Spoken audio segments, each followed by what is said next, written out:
professor at Laval University School at Pharmaceutical Studies at Canada. He got his bachelor degree in pharmacy, master and PhD degree in pharmaceutical science from the University of Montreal. Had a postdoc at the David E. Koch Institute for Integrative Cancer Research at MIT. He's also researching the Department of Endocrinology and Nephrology at CHU, Quebec Research Center. His research in nanomedicine focuses on potentiating the efficacy of therapeutic molecules by using nanotechnologies. He was also the editor of the European Journal of Pharmaceutics and Biopharmaceutics and director of the Biopharmacy and Pharmacometrics Strategic Cluster of the Réseau Québécois de Recherche sur le Médicament. I'm sorry for my French. I tried, you corrected. He is an associate member of the Institute of Nutraceuticals and Functional Foods and of the Center of Research sur le Matériel Avancé. He is a collaborator of Dr. Eliana Martins Lima. She is from the Pharmacy Institute here of the Federal University of Goiás. I noticed that you're coming here because of a grant from FAPEG also, right? So we have a grant of FAPEG, and it's a great pleasure to have you here. So I will pass you now for your talk. Thank you. Thank you. Thank you so much.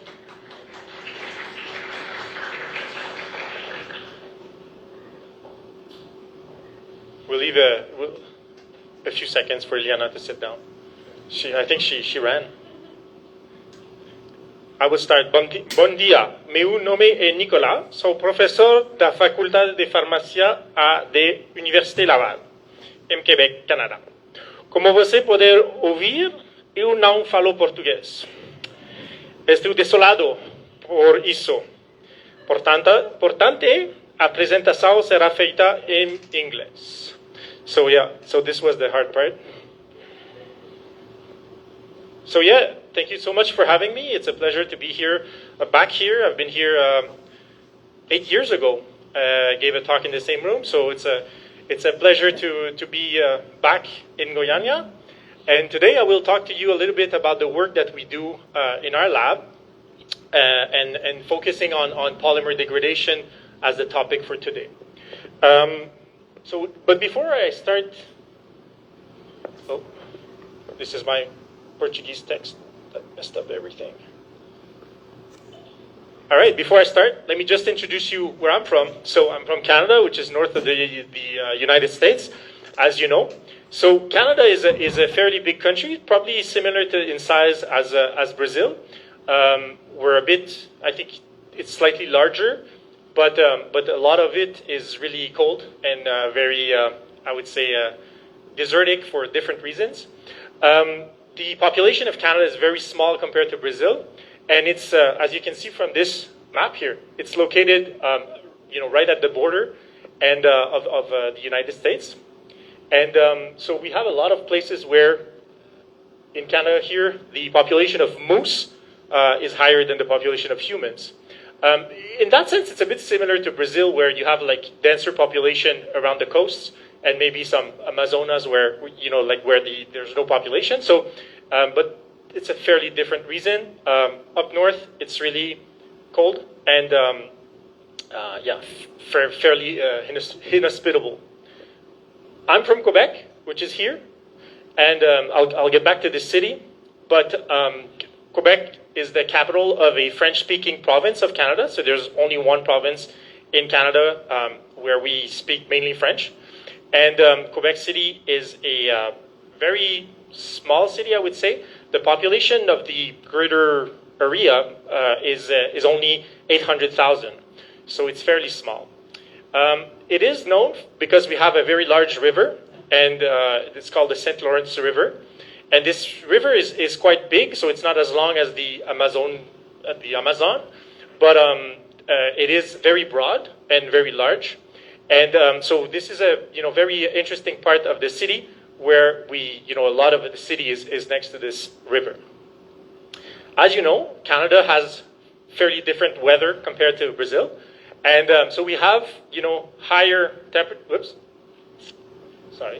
So we have higher temperatures during the summer, which because it's the northern hemisphere is different from you, And we have pretty cold, fairly cold weathers as well. And as you can see, this I put here the amount of snow that falls during the year. And as you can see, in January and December, it's approximately more than half a meter of snow in general. So if you average the total number of the total amount of snow that falls during the year, it's almost twice as high as myself. So it's a fairly large amount of snow. Another very interesting thing that we have in Quebec is seasons, which I feel here you don't have much of. So like I would say the countryside and everything looks very different based on the different seasons, right? So we have summers which are fairly warm and humid, and we have like beautiful leaves in the fall, right before the leaves fall, and we have the winter where obviously there is snow and we can do lots of different sports. So that's fairly interesting it's a fairly good experience. So I encourage you to visit if you're able to do it. Recently, a student from Miliana, Jada Pires, came to my lab to spend 6 months, and he spent the winter here, and he survived. So I think most Brazilians can survive the winter in Quebec. Université Laval is the institution where I'm from, so it's one of it's the first French-speaking university founded in North America, in all Americas, I would say. So it was established in 1852 as a university. Before that, it was a sort of a religious college from the 1600s. We have a fairly high amount of students, 46,000. The university is known for the best Canadian football team in Canada. So Canadian football is like American football, just with different rules. So it's not very popular, but we're good at the not so popular sport. And the Faculty of Pharmacy, where I'm a professor, has approximately 800 students. And these include like PharmD students. We also have 100 graduate students, master's levels, PhD levels. And my lab is in a hospital, and this hospital is like maybe a 15-minute walk from the main campus. And this is where my lab is here. So this is where I'm from. And this is my group. So as you can see, we're fairly good looking. I have a relatively small group, and you can see Jada here with the long hair, because you had to wear the hair long because the weather was cold. So and what we do in our lab, we do a bunch of different things. So these are our topics that I won't get into today, but basically we synthesize nanoparticle, and we're interested in characterizing them, purifying them, and different ways of measuring how they interact with biological environment. We are also quite familiar with the labeling of polymers, so through chemistry and bioconjugation chemistry, and we're very interested in the interactions of these nanoparticles with the immune system and immunology. So these are topics that maybe we get the chance to talk offline. What I'm going to talk to you about today is a bit of our work that we do on polymer and nanoparticle degradation. And as you might imagine, this is important in pharmacy if you're wanting to use a polymer for drug delivery applications. Obviously, you want to make sure that you're able to, that the polymer is able to degrade once it reaches the body and everything. So, but more generally, I think that the biodegradation of polymers is quite important. So there is this Nature paper that came out a few years back, and it's interesting because it has calculated the amount of human-made materials in the world, and they established that at the year 2020, the amount of human-made material is higher now than all the biomass and everything that is natural. So as you obviously know, the humans have a huge and tremendous effect on the environment, and obviously plastic and polymers are a key component of the. Well, that starts well. I'm sorry. So polymers and plastics are a key component of the things that exist in the environment, and so today I'm focusing on polymers that have applications for pharmacy applications.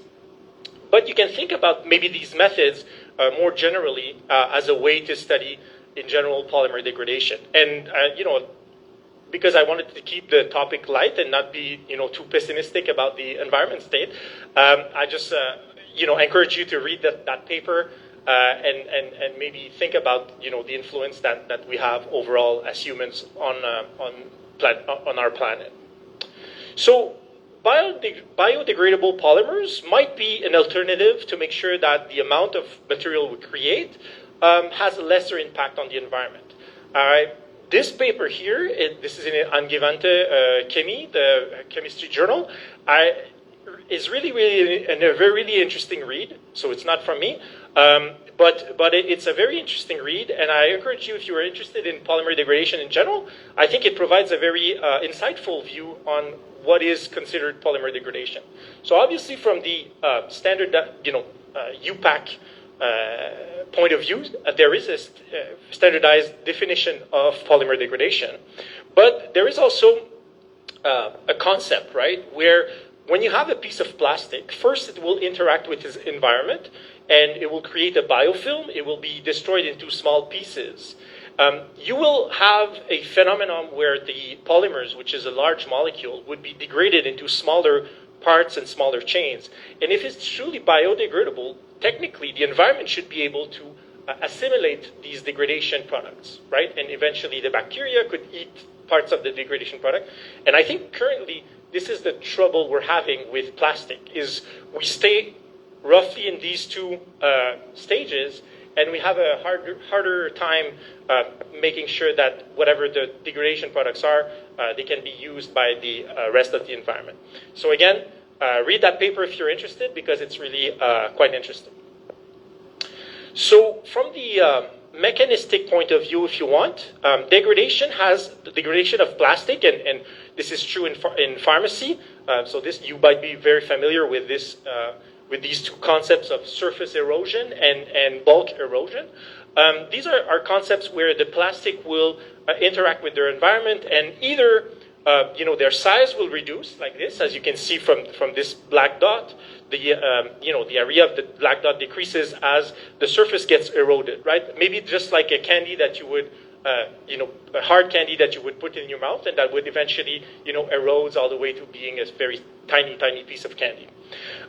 So this happens, but most of the degradation that happens in the polymers that we use in pharmacy, they follow what we call a bulk erosion. And in this concept, what happens is that there is an ingress of water, so water penetrates the material and eventually hydrolyzes the polymer, and the density of the material decreases over time, and eventually you have what, formal degradation. How we measure degradation is quite interesting. So obviously you can measure it from the physical-chemical point of view. So degradation would result in a decrease of mass, right? So you could measure the first thing that I mentioned, residual mass. And here, as a schematic, you can see that, a very dense material, even if you keep the overall dimension similar, what happens is that as it gets eroded, the density would decrease, right? So the mass would decrease as well. You can also measure the tensile strength of the polymer. So if you have the polymer which is large enough to pull on it, you would say that if the polymer is pristine and not degraded, you pull on the material, it doesn't break, or it requires a high strength to break. And as it gets, more and more degraded, it's more and more brittle, and the strength that you need to pull it apart decreases. So this is a way of doing it. And also you can look at the molecular weight from a chemistry point of view. You measure the size of the molecules, and as they degrade, these molecules become smaller.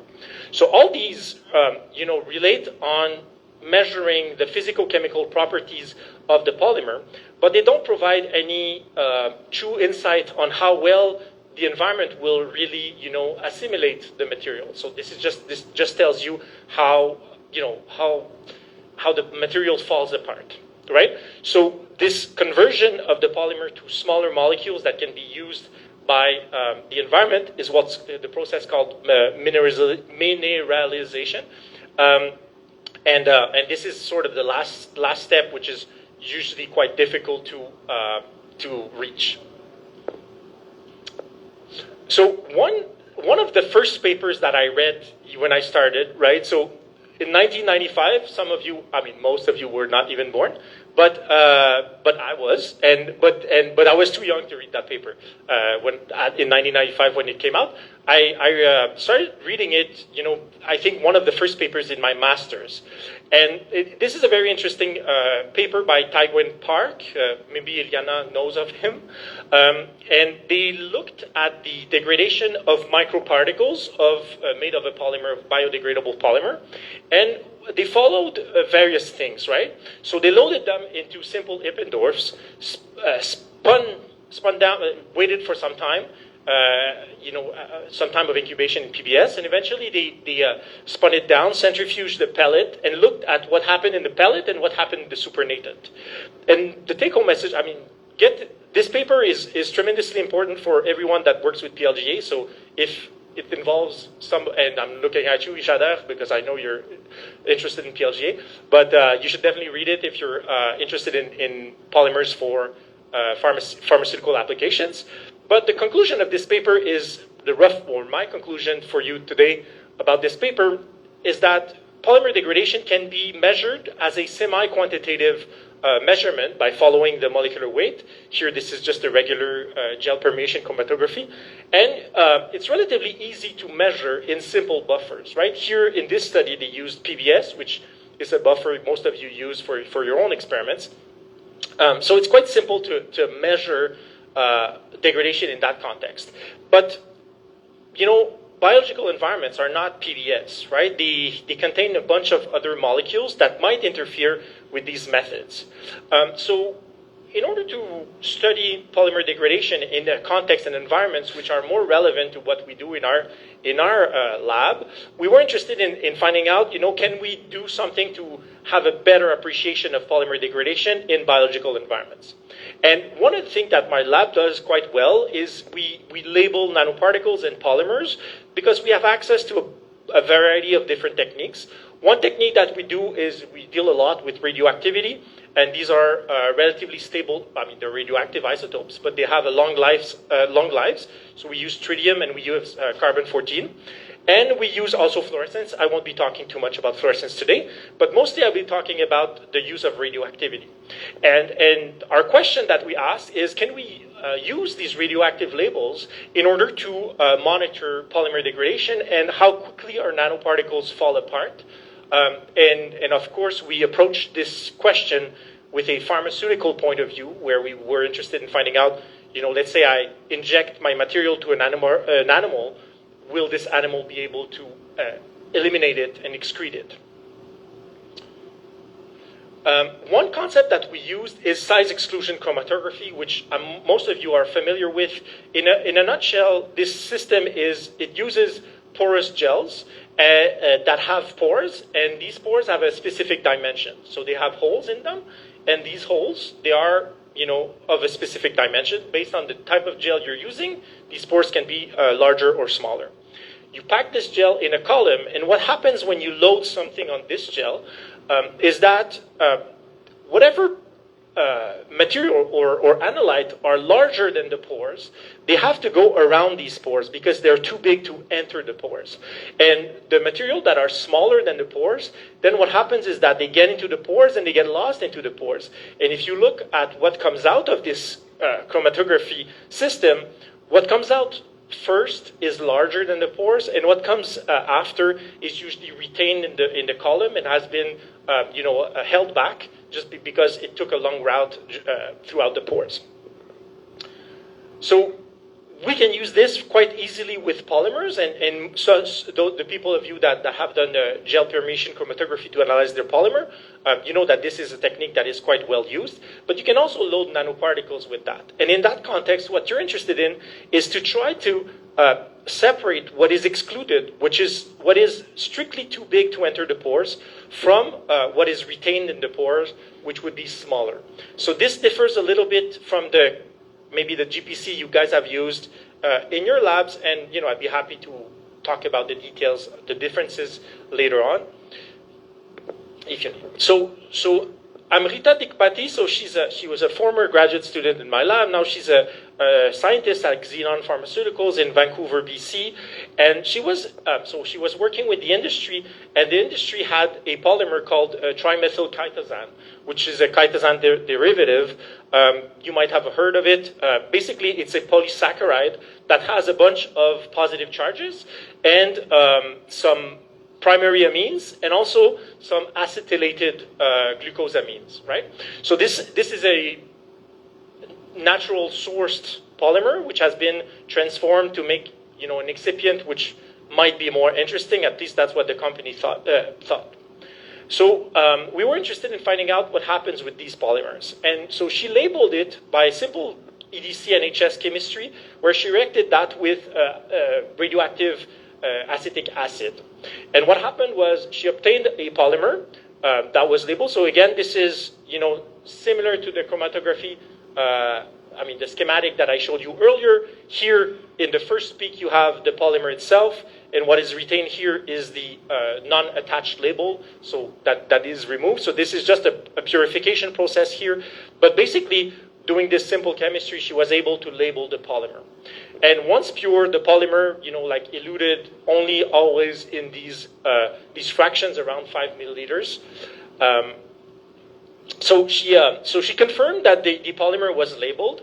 And in the next few slides, I will be comparing radioactivity to a colorimetric assay, which uses Sibachron dye. So this colorimetric assay is a pink molecule, and when you put it with polycations, so molecules that have a variety of positive charges, there is a switch in color, and you can use that switch in color to quantify the amount of chitosan that you have.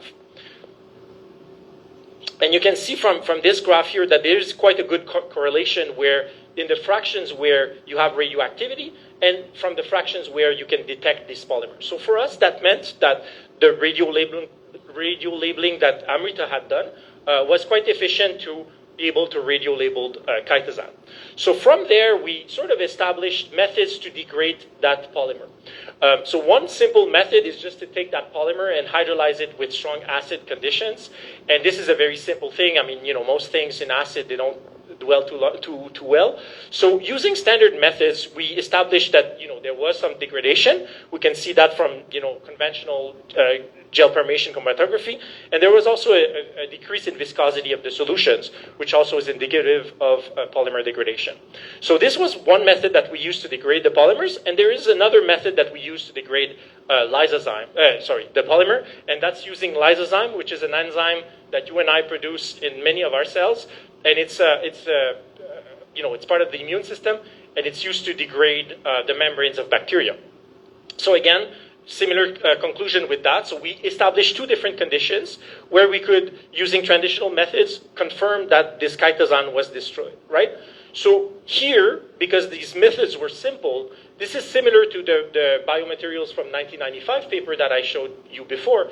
We're able to characterize degradation using standard methods. So the radio labeling in that sense is not very useful, but we wanted to establish that, we had two systems where we had different rates of hydrolysis, and we could characterize this hydrolysis using the standard methods.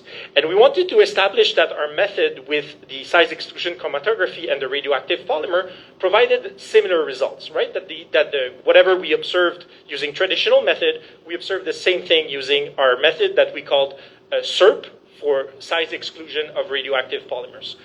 And here you can see what happens when you load just the polymer. Once it's purified, you can see that all the polymer comes out in the same fraction because it's not degraded. It's too big to enter the pores of the gel, and therefore it comes out very quickly. And as you wait more and more time in acid conditions, you have a degradation, and a portion of it becomes degradation products that become retained in the column. So this graph, you will see a lot of these similar looking graphs throughout the presentation, but it establishes a threshold where you have on the left side of this dotted line, you have non-degraded polymers or nanoparticles. On the right side, you have degraded polymers. And if you remember the results that we got from GPC and viscosity, we could see degradation in acidic conditions, and we could see also degradation in with the enzyme, right? And we reached similar conclusions here, where we saw that degradation with acidic condition was more rapid than what we saw with the enzyme. So for us, we were satisfied with these results because it showed that our method, using traditional method, was comparable to what you could get using, method that had been used for the last 25, 30 years. So, yeah, so this was a stepping stone for us to look at more complex systems. And what we did is we incubated these polymers with cells. And as you can know, maybe, or imagine, when you have cells in a system, suddenly the biological system becomes much more complicated. You cannot load it in a GPC system in the same way. You cannot measure viscosity in the same way because, these cells would interfere with your measurements, right? So here we loaded the cells. So, and we looked at, how well these cells could degrade the polymer. And again, we could see that, over 3 days, a significant portion of the polymer was degraded. And we also looked at what happened in rats. So we injected these particles, and we collected tissues, and we collected waste products like urine and feces, and we sort of established that the polymer, could be found, the radioactive polymer could be found in the liver, and also that there was a significant portion of what was found in the liver that was actually degradation products, and that similar conclusions could be reached from the amounts of radioactivity we found in the urine. So the polymer itself can be excreted whole from in the urine, and also as degradation products. We have the poop emoji here, and I want to say that as far as I know, this paper made not the first cover, but sort of the secondary cover of the journal. And as far as I know, it's the first time that the poop emoji is on the cover of this journal. So we were quite happy about putting the poop emoji on the surface of the journal. So here, this was really interesting because it showed that this SERP method that we've established was able to basically inform us on what happened to these polymers in vivo. And from there, we moved to looking at another type of polymer. And this other type of polymer is PLGA, the polymer that I talked about earlier. So for those of you that don't know, PLGA is composed of lactic acid and glycolic acid. So it's a polyester molecule. So if you put that polymer in water, technically it hydrolyzes gradually over time and releases lactic acid and glycolic acid, which are metabolites that are commonly found in the environment. And so by combining different polymers, including a radioactive polymer, we can make nanoparticles that are radioactive and composed of biodegradable polymers. We can use the SERP method, so to that same graph or similar looking graph as what you saw before, to study how quickly these particles degrade in different conditions. And here I'm showing you what happens in PBS. But it was interesting for us from a pharmaceutical point of view to show that if you hold your nanoparticles in PBS, they degrade much faster than if you keep them at the same temperature in water. So for us, it was informative. Again, I don't want to dwell too much on this today, but it provided us a way to study the polymer degradation. More interestingly, it also provided us an understanding of the morphology of the particles. So again, here, these are the similar results of what you've seen before. 3 days, 6 days, you have a certain amount of degradation products. This is if you just incubate your nanoparticles. As soon as you finish incubating the nanoparticles, you load them on the column, you collect the fractions, you measure the radioactivity. So what happens is, if you remember this graph from the beginning, you have what is known as bulk degradation happening, right? Bulk erosion. So in that here, and I tried to depict that on the cartoon here, but you can see maybe those small dotted lines inside the nanoparticle. So there is a significant portion of degradation product that are withheld and entangled in the nanoparticles themselves. And we found an interesting way of quantifying these degradation products that are just withheld in the nanoparticle. So they're degraded, but they're still not released from the nanoparticle. And it was really simple. Basically, what we did is just solubilize the nanoparticle and load this solubilized nanoparticle on the column. And as you can maybe appreciate from comparing these two graphs, if you compare the blue here to the blue here, you can see that there is a larger proportion of degradation products when you solubilize it, which is intuitive in the sense that, as I mentioned, some portion of the degradation products are withheld within the polymer entanglement. So this was interesting. It showed that we were able to discriminate between, like the degradation product that were released and the degradation product that were, stuck inside the nanoparticles.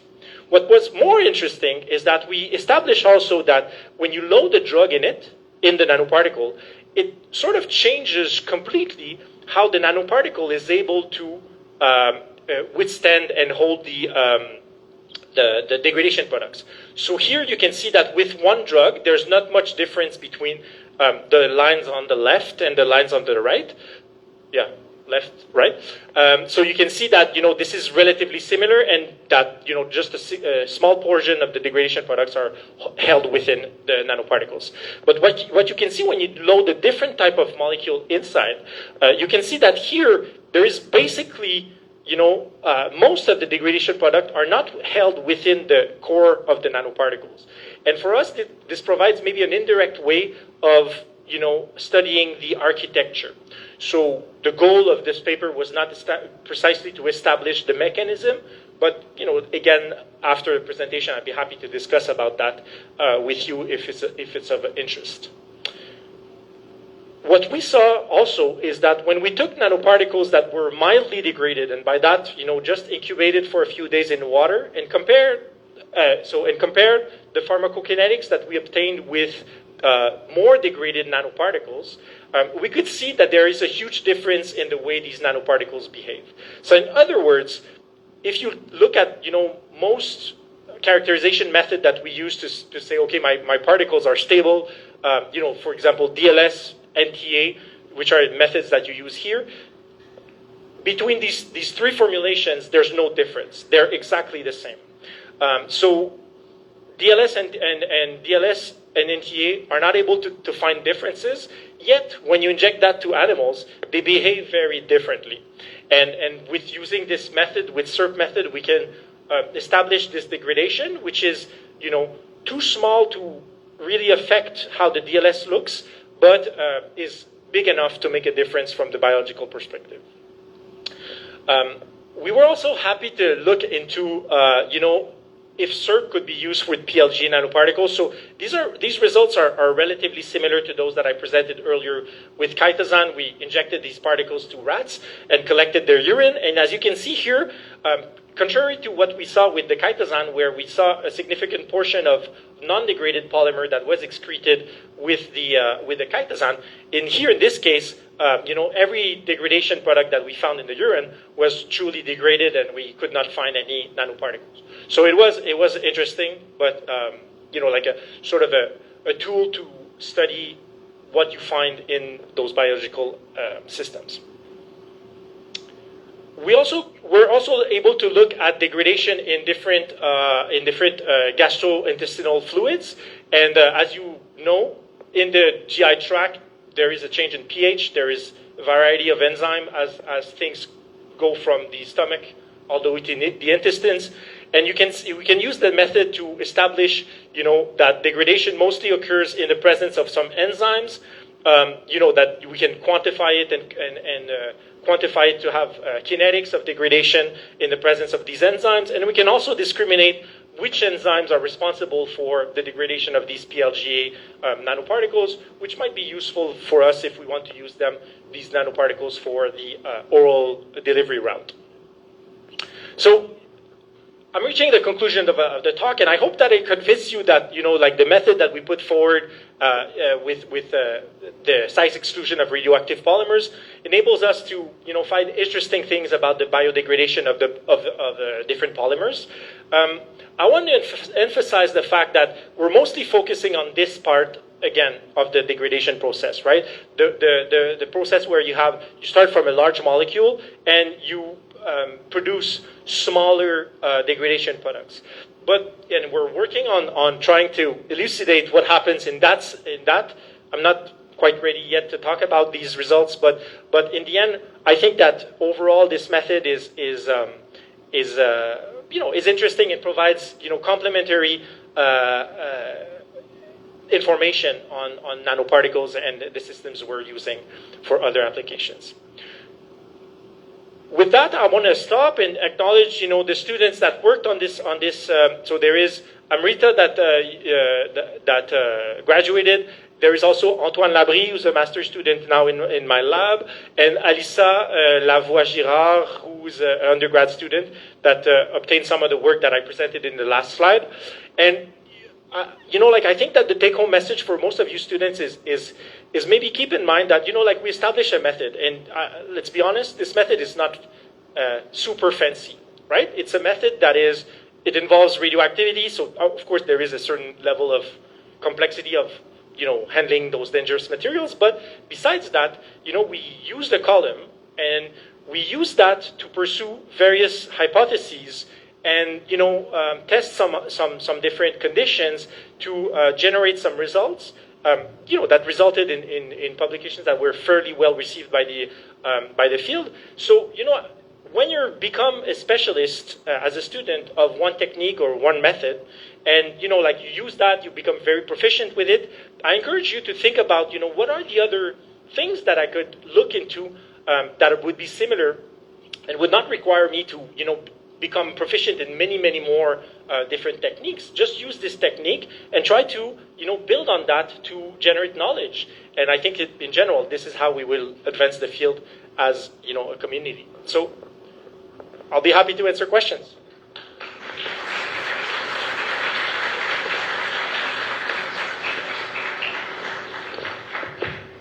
Thank you, Nicolas, for this interesting talk. So we are at Café com Ciência. We are now open for questions. Questions?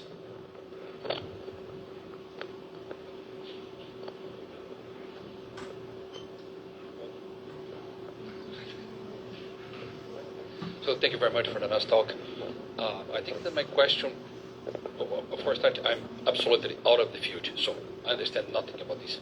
It's just curious. But it's related with your last comment. How expensive is this? Since you are using radioactivity and things like this, how expensive is this, and how far is this from practical use in nature? Because we know that plastic pollution is one of the worst problems we have today. Yep. But they are in the oceans and things like this. So how far we are from these sort of things? Yeah. So these are I understood multiple questions in that. How expensive? And then how useful is it, basically, right? So these are two. So the price question I'll answer last, I think. But I think that for us, this is still a model, right? It still will only work in the lab, where you will be able to study what happens with the plastic in a laboratory context. But what I think is interesting is that using radioactivity, you could really take some, garbage juice, put your polymer in that, and because of the radioactivity, you would still have a signal, regardless of the type of the matrix, the analytical matrix that you have.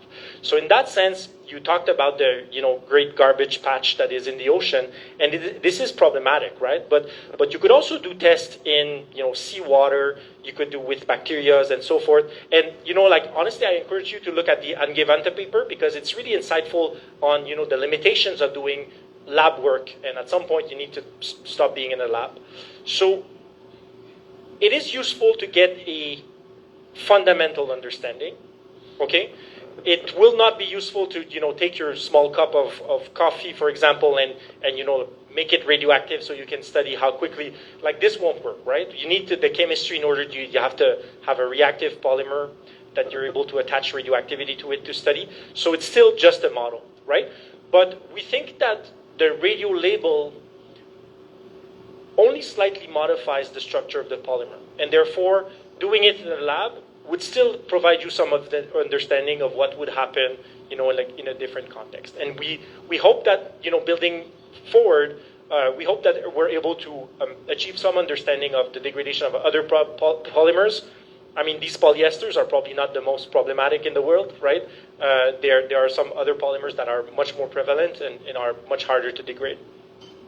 How expensive? So, this is it's fairly expensive, but it's so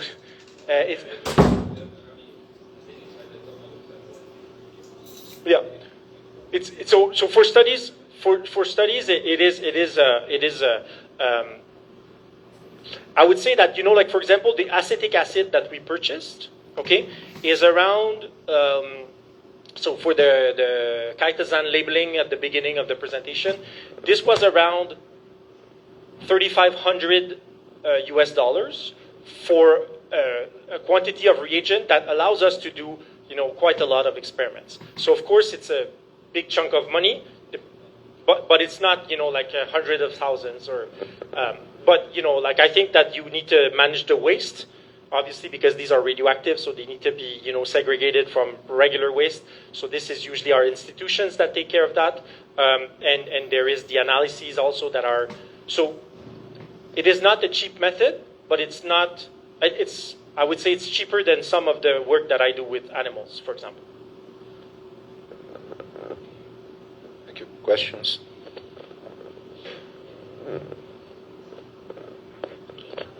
Thank you, Nicolas.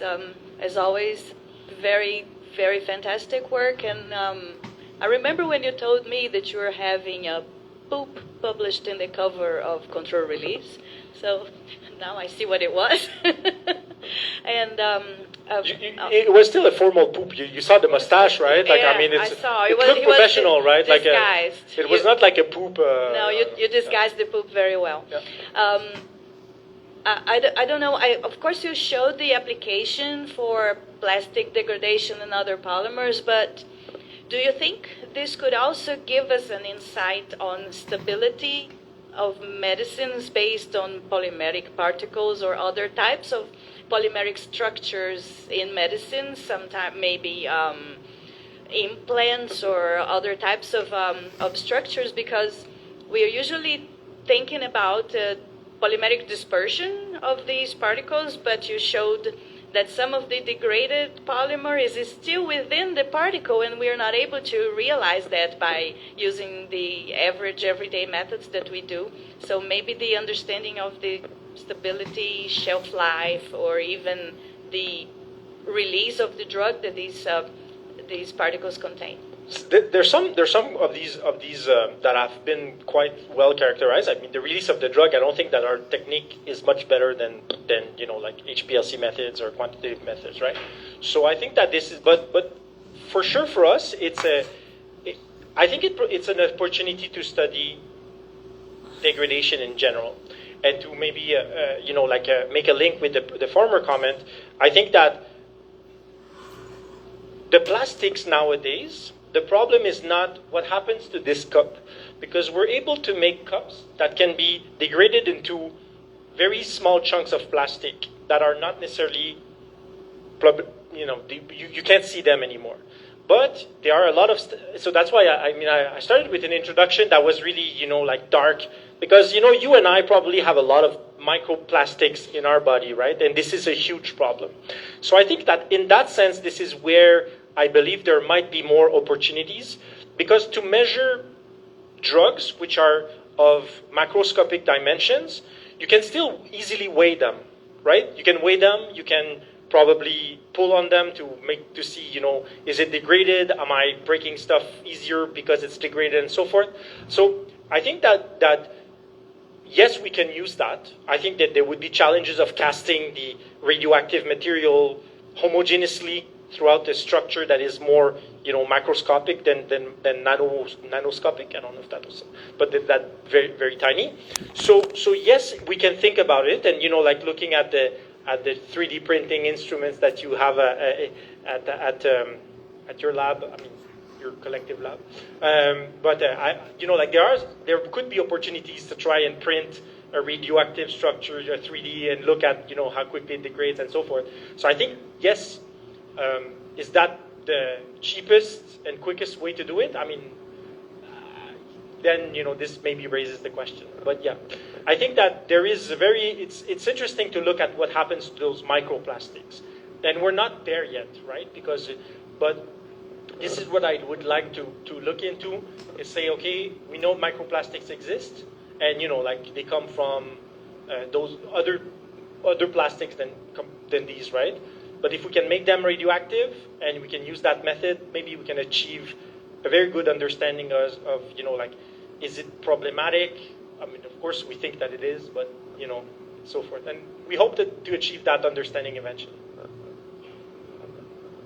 Questions?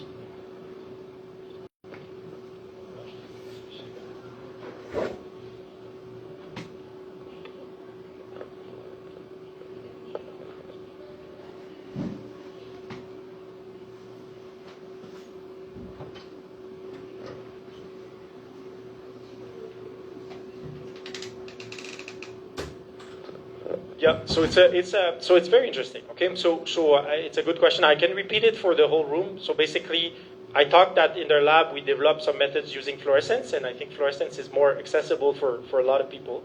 And can we use that method using fluorescence? And I think it's a very good question. I think that the challenge of labeling something with fluorescence are twofold. The first fold is that fluorescent labels are usually larger molecules, right? They have structures that are full of electrons, oftentimes conjugated electrons, so they interact with light. So when you attach it to a polymer, you want to make sure that you're not changing the properties of the polymer, right? And this remains to be said. And if you think about a polymer that is hydrophobic or certain properties, and you attach a large number of fluorescent molecules, then it becomes closer. The more fluorescent molecules you attach, the closer it becomes to the fluorescent molecules, right, in its physical chemical properties. So I think that this is one challenge. Whereas when we use tritium and carbon-14, we're using the same atoms that are already present. So I think that it is possible to look at it from the degradation point of view.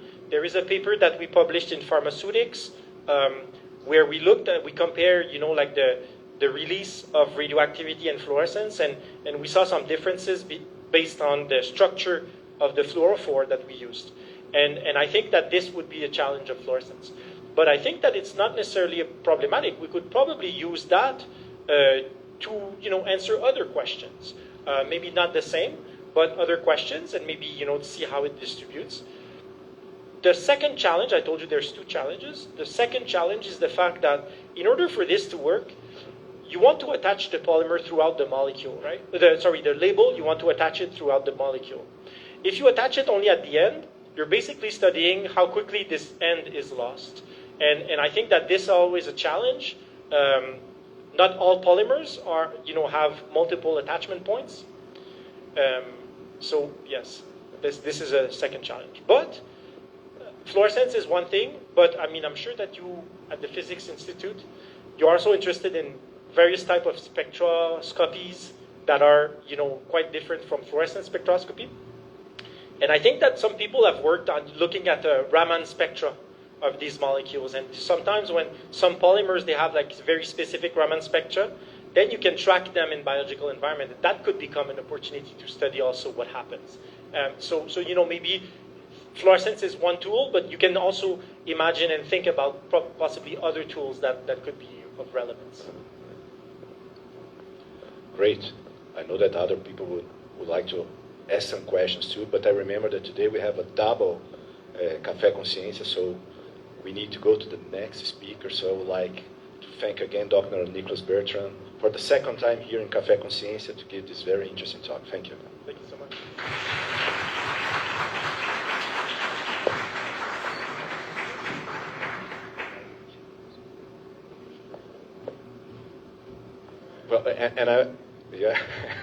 Well, we will have to take the pictures right now. So guys, please So I will change for Portuguese now. I hope that you don't mind. I know that you already know a lot of Portuguese.